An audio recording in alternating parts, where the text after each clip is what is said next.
लोग passive income के लिए की ओर इतनी आकर्षित क्यों हैं? कोई ऐसा व्यक्ति है जिसको बैठे बिठाए अब 50,000 1 लाख रुपए महीने का मिलने लग गया, इसी को पैसिव इनकम कहते हैं ना। तो फिर वो क्या करता है? वो मूर्तिकला में डूब जाता है अखंड, वो दिन रात कविताएं रचता है, वो समाज को राष्ट्र को सुधारने के लिए एक बड़ा सक्रिय कार्यकर्ता बन जाता है। वो क्या करता है? अय्याशी समाधान नहीं है। अय्याशी समाधान होती तो अमेरिका में सब एकदम प्रसन्न ही नहीं आनंदित होते, लेकिन मानसिक बीमारी जितनी भारत में उससे ज्यादा अमेरिका में पाई जाती है। जीवन का सत्य क्या है? जगत का सत्य क्या है? जिंदगी में मजा मारने का। तो वो जो बालक है वो पूछता है, अच्छा जीवन तो मजे करने के लिए, मजे कैसे करे जाते हैं? जो मिले उसको भोग दो। इसका नुकसान क्या निकलता है? नुकसान बहुत सीधा है। गुड इवनिंग सर, मेरा नाम कार्तिक है और मेरा सवाल आपसे ये है कि भारत में हर कोई पैसिव इनकम कमाना चाहता है। लाइक हमको इंटरनेट पे ऐसी हज़ारों वीडियोस मिल जाएंगी जिसमें ऐसा बोला जाता है कि यूट्यूब पे आप वीडियो डाल के या इंस्टाग्राम पे वीडियो या रील डाल के कम मेहनत करके एक्स्ट्रा पैसा कमा सकते हो। और सर भारत में घर किराए पे चढ़ाकर बिना किसी काम करे अ, पैसा कमाने की प्रथा भी बहुत पहले से है। तो मेरा सवाल ये था कि लोग पैसिव इनकम के लिए की ओर इतनी आकर्षित क्यों हैं? देखो, तुम कुछ भी करना चाहते हो और जानना चाहते हो कि जो करना चाहते हो वो क्यों करना चाहते हो, तो बस ये देख लो कि जो करना चाहते हो वो करके जो मिलेगा उससे क्या करोगे। जो लोग कह रहे हैं कि उन्हें पैसिव इनकम चाहिए, ये देख लो कि अगर उनको पैसिव इनकम मिलने लगी तो वो करेंगे क्या, तो समझ जाओगे कि फिर उनको पैसिव इनकम क्यों चाहिए। जब किसी को पैसिव इनकम मिलने लगती है तो क्या करता है? ऐसा होने लगता है, मान लो मिलने लग गई है। कोई ऐसा व्यक्ति है जिसको बैठे बिठाए अब 50,000 1 लाख रुपए महीने का मिलने लग गया, इसी को पैसिव इनकम कहते हैं ना। करना कुछ नहीं है, बैंक में पैसा आ गया, कुछ ऐसा उपाय कर रखा है। तो फिर वो क्या करता है? वो अ, मूर्तिकला में डूब जाता है अखंड, वो दिन रात कविताएं रचता है, वो समाज को राष्ट्र को सुधारने के लिए एक बड़ा सक्रिय कार्यकर्ता बन जाता है। वो क्या करता है? वो कहता है, देखो अब मेरे ऊपर पैसे कमाने की चिंता नहीं रही, तो अब मैं कोई बहुत ऊंचा निस्वार्थ निष्काम काम करूंगा। ऐसा होता है कि भाई पैसे वाली चीज हटी, चलो अब कुछ और करेंगे। पहाड़ बहुत गंदे हो रहे हैं तो एक संगठन बनाते हैं, दल बनाते हैं, जाकर के पहाड़ों के लिए कुछ करते हैं। ऐसा करता है? करता है ऐसा? वो क्या करता है? जिसको आप पाओगे अब उसको बैठे बिठाए पैसा आ रहा है, वो क्या करता है? बढ़िया शब्द था, अय्याशी। तो बस इसीलिए चाहिए सबको पैसिव इनकम, यही जवाब है। सबको अय्याशी करनी है। ये जो हमारा युग है इसका आदर्श है अय्याशी। अय्याशी आदर्श है। देखिए, हमें सबको एक दर्शन में दीक्षित किया जा रहा है, हमारी पाठ्य पुस्तकों के माध्यम से नहीं, लेकिन हवाओं के माध्यम से। ये जो परिवेश है, पूरा माहौल है, मीडिया है, ये सब कभी कहेंगे नहीं कि आओ तुम्हें फिलॉसफी पढ़ाएंगे हम, नहीं तो हम भाग जाएंगे ना। आप कोई फिल्म देखने जाएं और उसमें पहले ही बताया गया हो कि ये फिल्म आपको एक फिलॉसफी पढ़ाएगी और आपको उस फिलॉसफी में बिल्कुल ये रंग देगी, तो आप वो फिल्म देखोगे नहीं, कहोगे फिलॉसफी थोड़ी देखनी है, मनोरंजन चाहिए। पर आप जितनी भी फिल्में देखने जाते हो या बाजार में जो पूरा माहौल रहता है, आप विज्ञापन वगैरह देख रहे हो, या आपका जो पूरा सोशल मीडिया है, या घर परिवारों में भी जो चलता रहता है, जैसा घर में माहौल होता है, फिर शादियां ब्याह होते हैं, ये सब होता है, उन सब का कुल मिलाकर के एक ही संदेश होता है और वही इस युग का दर्शन है। क्या? मजे। जिंदगी में मजा मारने का। जिंदगी किस लिए है? दर्शन है ये। क्योंकि दर्शन का अर्थ ही होता है जीवन के उद्देश्य में जिज्ञासा करना, एन इंक्वायरी इनटू लाइफ। यही तो फिलॉसफी है ना। जीवन का सत्य क्या है? जगत का सत्य क्या है? इसी को जानने को फिलॉसफी बोलते हैं। और वो जो सवाल है कि जिंदगी किस लिए है, उसका जवाब हम बच्चे होते हैं तभी से हमें पल पल पर और पग पग पर मिलना शुरू हो जाता है। और जवाब ये आता है कि जीवन इसलिए ताकि तुम मजे कर सको। तो वो जो बालक है वो पूछता, अच्छा जीवन तो मजे करने के लिए, मजे कैसे करे जाते हैं? बोलते मजे किए जाते हैं भोग करके। दुनिया में जितनी भी चीजें हैं उनका और तुम्हारा रिश्ता है ही क्या? देखो तुम्हारे पास एक इतना बड़ा मुंह है और ये पेट है और ये कान है और ये आंखें हैं और ये दिमाग है, ये हाथ है, ये खाल है। ये सारी इंद्रियां तुमको दी किस लिए गई हैं? जगत को भोगने के लिए। तो तुमको दोनों बातें बता दी गई हैं, जीवन का उद्देश्य भी और उस उद्देश्य की प्राप्ति का मार्ग भी। जीवन का उद्देश्य क्या बता दिया गया है? मजे, सुख सुख सुख सुख सुख। उसी सुख को जमीन की भाषा में हम कह रहे हैं अय्याशी।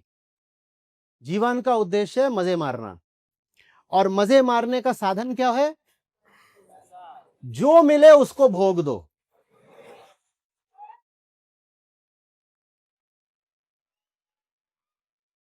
बाजार की ओर निकले, बाजार की ओर निकले, मिठाई की दुकान आई, क्या करना है?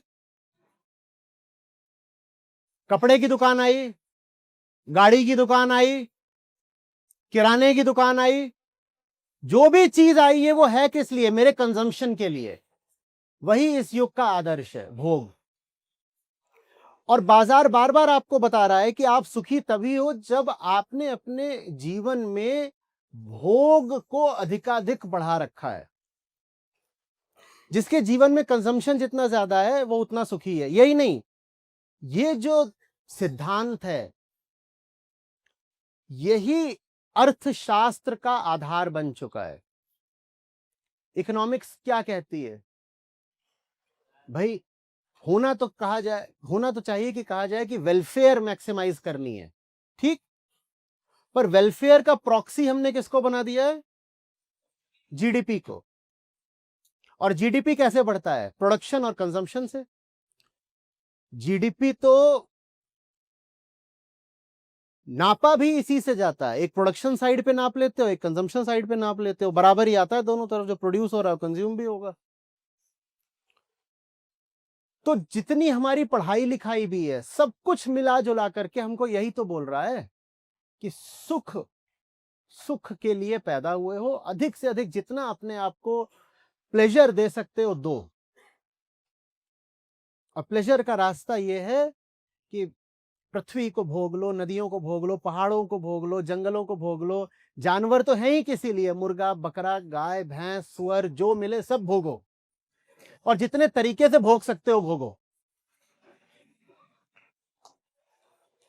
तो वही हम कर रहे हैं। इस पूरे दर्शन में कहीं पर भी कर्म है क्या?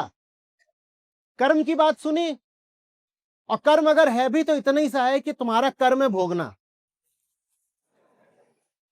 और श्री कृष्ण बेचारे वहां कहते रह गए कि निष्काम कर्म। निष्काम कर्म कहता है कर्म करना है, फल भोगना नहीं है। और आपका दर्शन आपको सिखा रहा है कर्म कुछ नहीं करना है, पैसिव इनकम, भोगना पूरा है। गीता क्या कह रही है आपसे? कर्म करना है, फल भोगने की इच्छा नहीं रखनी है। और आज का दर्शन आपसे क्या बोल रहा है? कर्म जितना कम करना पड़े उतना अच्छा, कर्म जितना कम करना पड़े उतना अच्छा। सबसे स्मार्ट वो है जिसे कोई कर्म नहीं करना पड़ता लेकिन गड्डियां मोटी आती हैं। आप उसी को तो बोलते हो, ये देखो बोलते, इसकी किस्मत देखो, उसको आप स्मार्ट भी बोलते हो, सब कुछ बोलते हो। वो आपका आदर्श है आज का। आप किसी को पाए कि वो बिना कुछ करे बड़ी बड़ी गाड़ियों में चलता है, लाखों करोड़ों उड़ाता है, सही सही बताइएगा, आपके मन से उसके लिए धिक्कार निकलेगा क्या? नहीं निकलता। आपको कोई व्यक्ति दिखाई पड़े जो बिना कोई कर्म करे सिर्फ भोगता है, सिर्फ भोगता है, आपके मन से उसके लिए धिक्कार निकलता है क्या? धिक्कार नहीं निकलता। उल्टे हम कहते हैं कि काश ऐसी किस्मत हमारी भी होती। और आप जो कह रहे हैं वो बात आपकी नहीं है, वो बात इस युग के आदर्श की है, इस युग के दर्शन की है, जो हमको घुट्टी में डाल करके बचपन से ही चटाया गया है। हमें पता भी नहीं है। हमें से ज्यादातर लोग शायद यही बोलेंगे, साहब हमारा फिलॉसफी से कोई लेना देना नहीं, हम सीधे साधे बंदे हैं, हमें दर्शन शास्त्रों से क्या लेना देना। लेकिन हर व्यक्ति के पास, ये अच्छे से समझ लीजिएगा, हर व्यक्ति के पास अपनी फिलॉसफी होती है। हर व्यक्ति अपने तल पर एक फिलॉसफर होता है। ये जरूर हो सकता है कि उसकी फिलॉसफी बिल्कुल घटिया हो, लेकिन ऐसा नहीं हो सकता कि कोई इंसान है और उसके पास अपना जीवन दर्शन ना हो। बहुत ही बेहुदा जीवन दर्शन हो सकता है, ये संभव है, लेकिन होगा जरूर। तो ये हमारा जीवन दर्शन है, कुछ करो नहीं, बस भोगते जाओ। ये हमारा अभी जीवन दर्शन चल रहा है।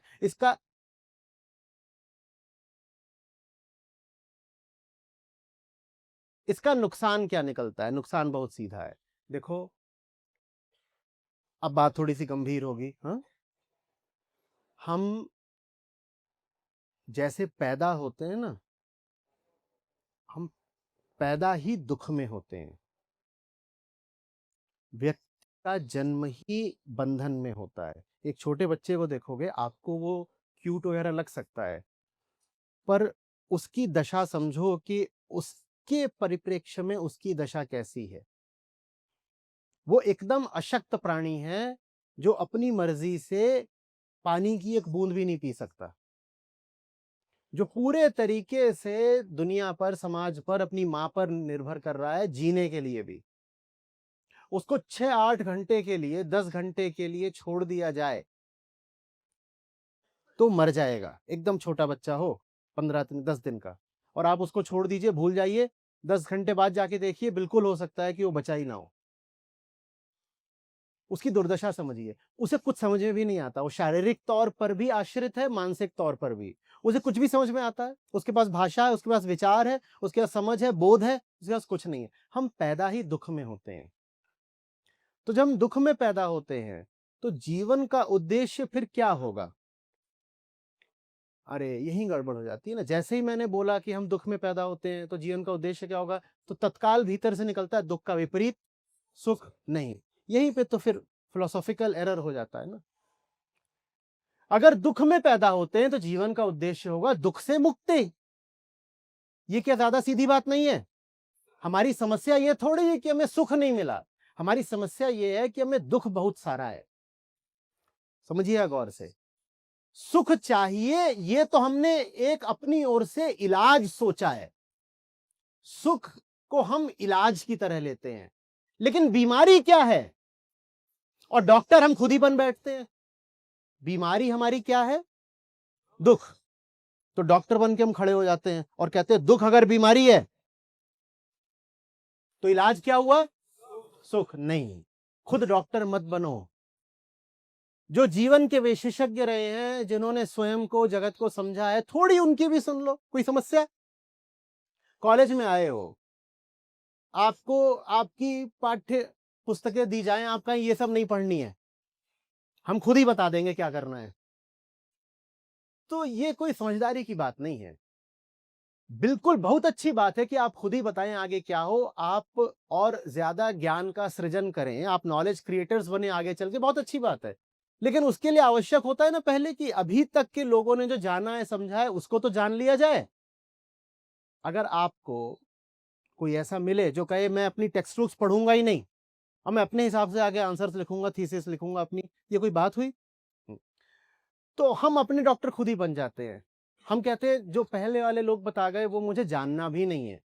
मैं नहीं कह रहा कि अतीत में जो कुछ है उसको अंधे होकर के स्वीकार कर लेना चाहिए। अतीत में जो कुछ है उसमें से 90% को तो मैं खुद ही कितना अस्वीकार करता हूं। लगातार यही बोलता रहता हूं, जांचो, परखो, और जो कुछ कूड़ा कचरा है उसको बिल्कुल त्याग दो। लेकिन हमारे अतीत में बहुत कुछ स्वर्णिम भी है, हमारे अतीत में बहुत कुछ बहुत बहुत मूल्यवान भी है। और अगर उसके पास नहीं जाओगे, उसके सामने सर नहीं झुकाओगे, तो गलत जीवन दर्शन में फंस के जीवन ही बर्बाद कर लोगे। अच्छा एक बात बताओ, कृष्ण ना हो तो अपने आप कभी सोच पाओगे कि निष्काम कर्म जैसी भी कोई चीज हो सकती है? बताओ। 600 साल जीने को मिल जाए तो भी क्या खुद सोच पाओगे? तो कोई दुश्मनी है क्या जो आजकल की जवान पीढ़ी बोल देती है कि पुराने स्क्रिप्चर्स वगैरह ये तो हम देखते ही नहीं? पुराने जो कूड़ा कचड़ा ग्रंथों मत छुओ उनको, पर तुम्हें गीता से, उपनिषदों से इनसे क्या समस्या हो गई भाई? इनसे क्या समस्या हो गई? मैं कहूँ ब्रह्मसूत्र नहीं पढ़ने, योग सूत्र नहीं पढ़ने। मैं नहीं कह रहा हूं कि आप जाकर के सारे पौराणिक साहित्य को भी सर पे रख ले, पर जो दर्शन की बात है उतना तो पढ़ोगे ना। दर्शन तो अमर होता है। दर्शन में तो कुछ ऐसा नहीं होता कि पुराना हो गया, बात खत्म हो गई। अपने आप नहीं सोच पाओगे, अपने आप नहीं सोच पाओगे तो बस अय्याशी में फंस के रह जाओगे। और आदमी अय्याशी इसलिए नहीं करता कि उसे अय्याशी से प्यार है। आदमी अय्याशी इसलिए करता है क्योंकि वो भीतर से बहुत दुखी है। और अय्याशी के साथ समस्या नैतिक नहीं है कि कोई आदमी अय्याश है तो अरे अरे बुरा आदमी, गंदा आदमी, छी छी छी। अय्याशी करके अगर उसका दुख दूर हो रहा होता तो मैं सबसे कहता सब अय्याश बन जाओ। समस्या यह है कि अय्याशी कर करके भी किसी का दुख दूर नहीं होता।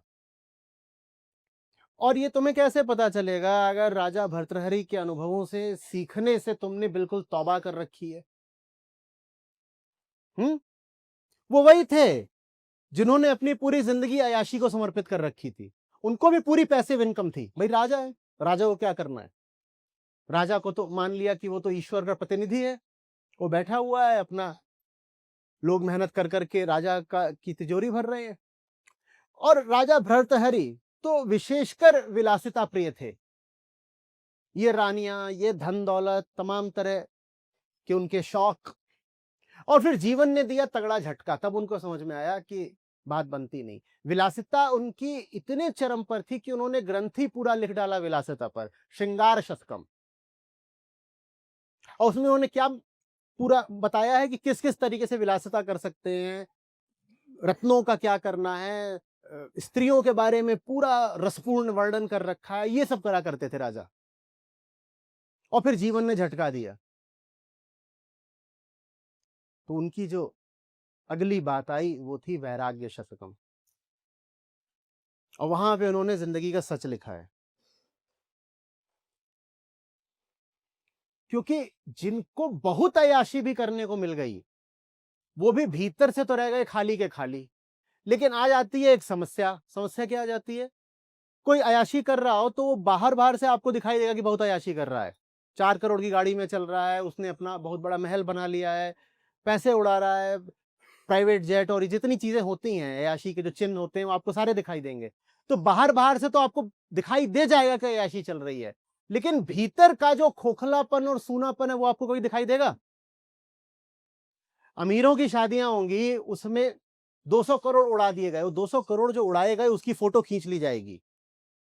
लेकिन भीतर यहां अभी भी जो शमशान गूंज रहा है उसकी फोटो खींचती है कभी? उसकी फोटो खींचती नहीं, उसकी फोटो आपके सामने आती नहीं, तो आपको कभी पता चलता नहीं कि इतनी अय्याशी करके भी ये आदमी कितना दुखी है। सारी समस्या बस यही है कि आंखें बाहर देख पाती हैं, इधर नहीं देख पाती।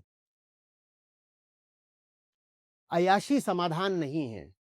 अय्याशी समाधान होती तो अमेरिका में सब एकदम प्रसन्न ही नहीं आनंदित होते। लेकिन मानसिक बीमारी जितनी भारत में उससे ज्यादा अमेरिका में पाई जाती है। हर चौथे दिन पढ़ते हो कोई बंदूक लेकर के गया, बच्चों को 40 बच्चे मार दिए, घुस गया है। किनको मार रहा? छोटे छोटे दुधमुहे बच्चे, उनको जाके 40 मार दिए। या किसी शॉपिंग कॉम्प्लेक्स में कोई घुस गया, बंदूक लेके मार रहा है, मार दिया, चलो वो भी बात की बात है। इतनी बंदूकें क्यों है वहां पर? ये क्या मानसिक स्वास्थ्य का लक्षण है? हर आदमी बंदूक रख के चल रहा है? बोलो। जितना वहां पर कार्बन का एमिशन औसत आदमी करता है उतना पूरे विश्व में कहीं कोई नहीं करता। अय्याशी तो पूरी कर रहे हो, लेकिन उससे पा क्या रहे हो? अपनी ही जिंदगी खराब कर रहे हो, अपना पूरा ग्रह तबाह कर रहे हो। देखो, मैं यहां वो नैतिक वाला कोई भाषण प्रवचन नहीं दे रहा हूं जहां कहा जाता है कि छी छी धन दौलत गंदी चीज है, सबको गरीब रहना चाहिए, चलो सब लोग भिखारी बन जाओ। मैं वो नहीं कह रहा हूं, मैं कुछ और कह रहा हूं। मैं कह रहा हूं हमारे पास एक समस्या है, हमारे पास एक प्रॉब्लम स्टेटमेंट है। प्रॉब्लम स्टेटमेंट क्या है? भीतर अंधेरा है, अज्ञान है, और वो हम लेकर के पैदा होते हैं गर्भ से। जो बच्चा पैदा होता है ना, वो पैदा होते ही रोता है, बिलखता है, उसकी हालत देखो, तुम्हें लगता है वैसे प्रमुदित है बुद्ध की तरह, ऐसे दुनिया को देख रहा है, कह रहा है ये देखो, ये क्या तमाशा लगा रखा है। वो तो एकदम ही अबोध, कुछ नहीं पता उसको चल क्या रहा है दुनिया में।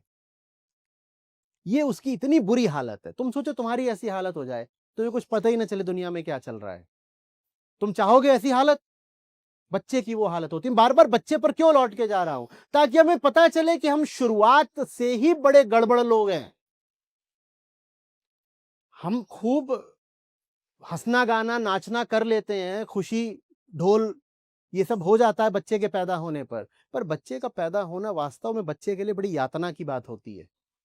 माँ के लिए यातना बाद में होगी, बच्चे के लिए तो बहुत बहुत बड़ी यातना है। क्यों आ गया मैं यहाँ पे, कर क्या रहा हूँ, चीज क्या है, ये सब चल क्या रहा है, और मार ही डालोगे मुझे, कुछ बोल भी नहीं सकता, भूख लगी है मुझे और टीवी देख रही है बैठ करके, कैसे बताऊं उसको, पेशाब हो जाती है, टट्टी कर देता है, ध्यान न दो उसको कितनी बीमारियां लग जाती हैं, बार बार जाके उसको वैक्सीनेशन करवाओ, क्या क्या तो उसका चलता रहता है, नहीं तो जिएगा नहीं। तो वो मूल समस्या है हमारी, अज्ञान और भीतर का दुख, भीतर जो बंधन लेके हम पैदा हुए हैं, उनको हटाने के लिए ये जिंदगी मिलती है। हम सोचते हैं कि वो सारी समस्या हल हो जाएगी सुख के कंजम्पशन से। ये जो हमने प्रोग्नोसिस करा है, ये जो हमने इलाज निकाला है, ये जो हमने पर्चा लिखा है ना अपनी बीमारी को ठीक करने के लिए, ये हमने गलत लिखा है। हमने क्यों गलत लिखा है, प्रोग्नोसिस क्यों गलत है? हाँ, क्योंकि डायग्नोसिस ही गलत है, क्योंकि हमें पता ही नहीं कि असली समस्या क्या है। जो अपनी असली समस्या जान जाता है वो कहता है यार ये अय्याशी वगैरह ठीक है, बढ़िया है, दो चार पल की उत्तेजना है, लेकिन इससे कुछ मिल नहीं रहा है, इससे कुछ मिल रहा होता है। तो बुद्ध और महावीर अपना विलासिता पूर्ण वैभव पूर्ण जीवन छोड़ करके जंगल क्यों जाते भाई? नहीं मिल रहा ना।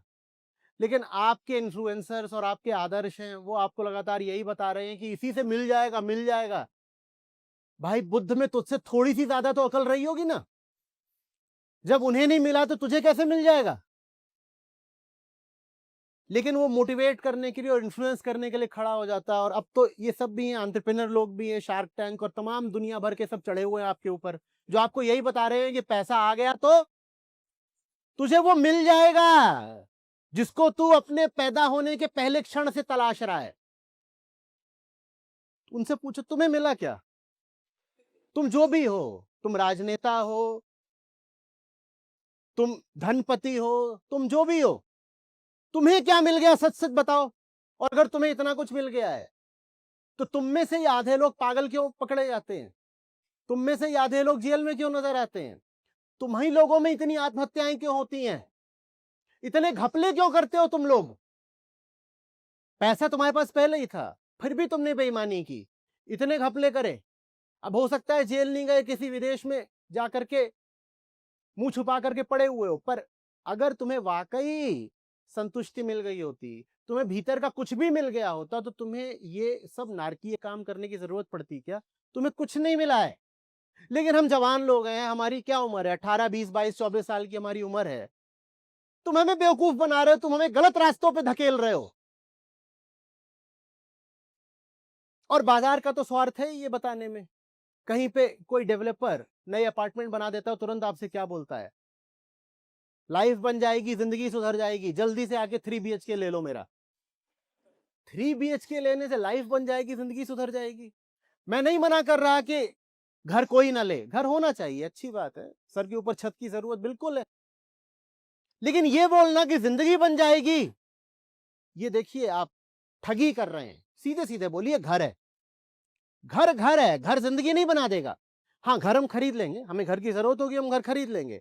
लेकिन अगर आप बोलेंगे देखा ये करते ही तुम्हें स्वर्ग सुख मिल जाएगा, और वो तो ऐसे ही बोलते हैं लगभग कि स्वर्ग सुख मिल जाएगा, सब कुछ हो जाएगा, आसमानों में उड़ोगे।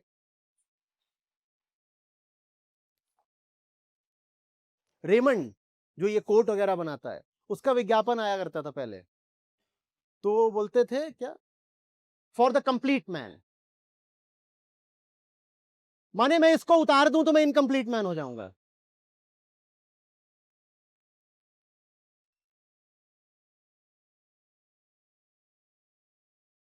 ठीक है, अच्छी बात है, हम आपका घर भी ले सकते हैं, आप कोर्ट बनाते हो, हम कोर्ट भी ले लेंगे आपका, लेकिन आप ये क्यों बोल रहे हो कि इससे पूर्णता आ जाएगी?